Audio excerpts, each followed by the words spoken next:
Hi வணக்கம். எல்லோரும் எப்படி இருக்கீங்க? நல்லா இருக்கீங்களா? எங்கள் ஊரில் சித்திரை திருவிழா தொடங்கிருச்சு. ஊரே களை கட்டி இருக்குது. நீங்கள் எங்கள் ஊர் சித்திரை திருவிழா பார்த்துருக்கீங்களா? கண்டிப்பாக ஒரு தடவை வந்து பாருங்கள், ரொம்ப நல்லாயிருக்கும். இப்போது இன்றைக்கி கதைக்குள்ளே போகலாமா? இன்றைக்கும் ஒரு சிறிய நகைச்சுவை கதை.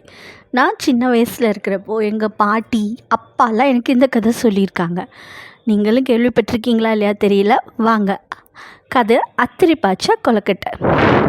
ஒரு ஊரில் ஒரு வாலிபன் இருந்தானா. அவன் அவனோட பாட்டியை பார்க்குறதுக்காக பக்கத்து ஊருக்கு போனானா. போய் பாட்டியை பார்த்து, என்ன பாட்டி எப்படி இருக்க, நல்லா இருக்கேன்னு சொல்லி விசாரித்தோன்னே பாட்டியும், வாடா பேராண்டி, ரொம்ப நல்லா இருக்கேன், நீ எப்படி இருக்க, உன் மனைவி எப்படி இருக்கான்னு எல்லாம் விசாரித்தாங்களாம். அதுக்கப்புறம் பாட்டி, இருடா பேராண்டி, நீ ரொம்ப தூரத்துலேருந்து வந்திருக்க, உனக்கு நான் ஏதாவது செஞ்சு கொண்டு வரேன் அப்படின்னு சொல்லிட்டு அவங்க போய் கொழுக்கட்டை பண்ணி எடுத்துகிட்டு வந்தாங்களாம். அந்த சுவை வந்து இவனுக்கு ரொம்ப பிடிச்சிருந்ததா. நல்லா சாப்பிட்டுட்டு, பாட்டி இது என்னது பாட்டி, இது ரொம்ப நல்லா இருக்கே சுவை, இது என்னது, இது பேர் என்னது அப்படின்னு கேட்டானா. உடனே அதுக்கு அந்த பாட்டி, இது பேர் தாண்டா பேராண்டி கொழுக்கட்டை அப்படின்னு சொன்னாங்க.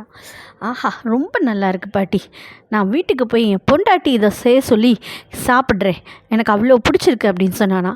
ஆஹா, நல்லபடியாக சொல்லி சாப்பிடு, நல்லாயிருக்கும் அப்படின்னு அந்த பாட்டியும் சொன்னாங்களாம். சாப்பிட்டுட்டு கொஞ்ச நேரம் பாட்டிக்கிட்ட பேசிட்டு அதுக்கப்புறம் அவன் கிளம்பினானா.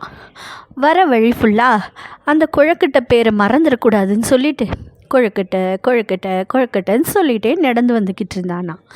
அப்போது அங்கே வழியில் ஒரு பெரிய சாக்கடை வந்துதான். அவன் அதை தாண்டும்போது ஆத்திரி பாச்சா அப்படி சொல்லிட்டு தாண்டினானா.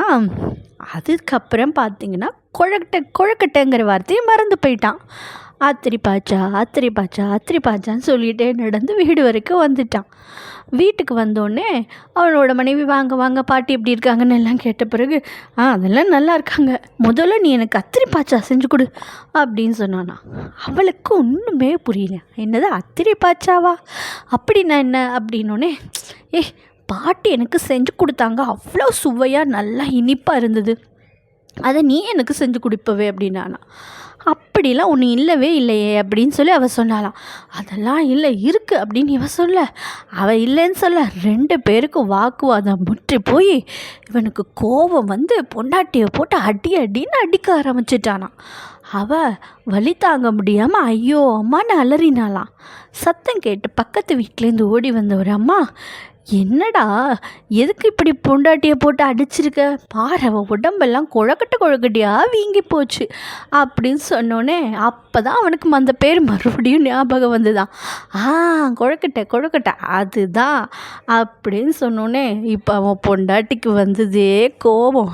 அட பாவி மனுஷா, இதை சொல்ல தெரியாமல் தான் அத்திரி பாச்சான்னு சொன்னியா, உனக்கு இரு அப்படின்னு சொல்லிவிட்டு அதுக்கப்புறம் பாவம் அவள் கொழுக்கட்டை செஞ்சு கொடுத்தாலாம். இந்த அத்திரி பாச்சா கொழுக்கட்டை கதை உங்களுக்கு பிடிச்சிருக்கா? கமெண்ட்டில் சொல்லுங்கள், லைக் பண்ணுங்கள், ஷேர் பண்ணுங்கள், மறக்காமல் சப்ஸ்கிரைப் பண்ணுங்கள். நன்றி, வணக்கம்.